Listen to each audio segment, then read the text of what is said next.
We're here with Managing Director and member of the Corporate Finance and Net Lease team here at Jones Lang LaSalle, Bruce Westwood-Booth. Bruce, can you tell us about the single-tenant net lease space and the typical buyers here? We used to have a well-defined certain segment of the population that was interested in this sector. Has that changed recently? It's definitely changed. In fact, in the last 18 months, there's been a lot of new money that's come into the market that we hadn't seen previously.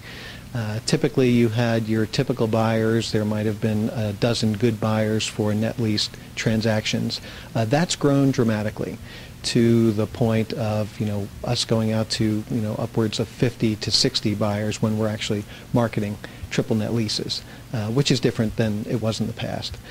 We think what's driving that is that there's been a lot of equity raised over the last 18 months. In fact, greater than $90 billion has gone into a lot of these REITs, these public REITs, and these REITs are now looking for ways to engage that money. And one of the ways that they're looking at that is by getting into the single triple net lease market.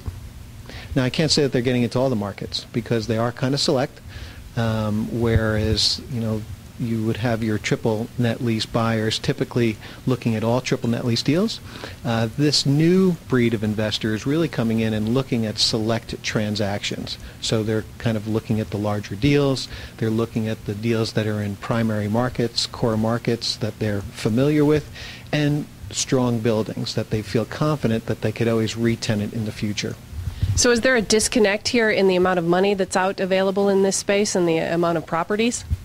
There is a disequilibrium right now in the market. There are more buyers than there are sellers, which we've seen resulting in cap rates dropping fairly dramatically. In fact, they've down to a low that was equal to 2007, which was a surprise to us. We didn't think that there'd be such a cap rate adjustment as quickly as we've seen it over the last 12 months. But it's all positive for sellers at this point, and we see sellers taking advantage of it. We see a lot of smart money moving at this point in time to actually sell their buildings into this market.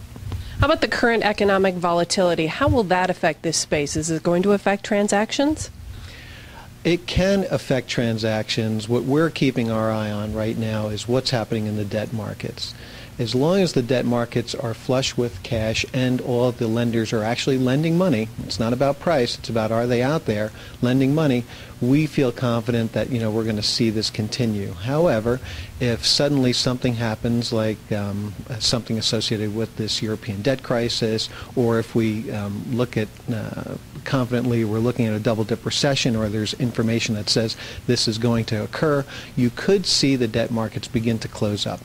And once they begin to close up, you're going to see transaction volume drop. And once transaction volume drops, you're going to see cap rates going up because you've got to offer a higher cap rate to get these investors interested. So that could affect the investors. It's just something they need to watch out for right now. We're keeping all of our investors posted on our thoughts as to where we see the market going and how long they can feel confident that this market will stay as it is right now. So yeah, we're keeping everybody kind of up to date.